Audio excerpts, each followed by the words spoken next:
Les anciens de Manchester United ont pour habitude de défoncer le coach qui est sur le banc des Red Devils. Eh bien, je suis curieux de voir ce que ça va donner désormais, puisque c'est un ancien qui est sur le banc, Michael Carrick, c'est lui qui prend la suite de Ruben Amorim. Et j'ai envie de lui souhaiter bonne chance. Ça a été officialisé par le club mancunien et on rappelle que Ruben Amorim a été limogé récemment après un passage qui est synonyme de déception, une de plus, parce qu'on peut dire qu'il y a eu une succession de coachs du côté des Red Devils, mais il y a surtout une succession de contre-résultats. Alors, Michael Carrick, vous le connaissez bien évidemment, il est souvent décrit comme un enfant de Manchester United, mais il a été formé du côté de West Ham. Il n'empêche qu'avec 12 années passées à United, 464 matchs, on comprend son attachement et on comprend l'attachement des supporters pour lui. Et côté CV d'entraîneur, il a eu une grosse expérience du côté de Middlesbrough, mais il a été licencié cet été et c'est un club de championship, donc finalement la marche Premier League va être grande,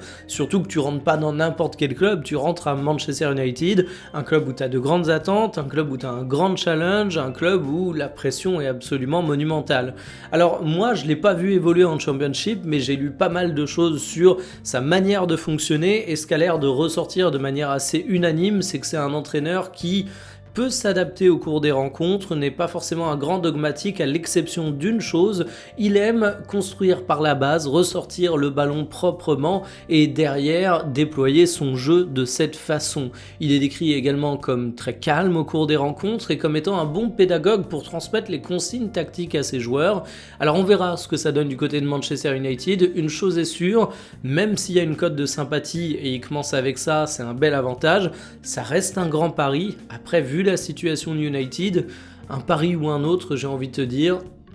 au moins il y a une cote d'affect au départ, c'est déjà ça.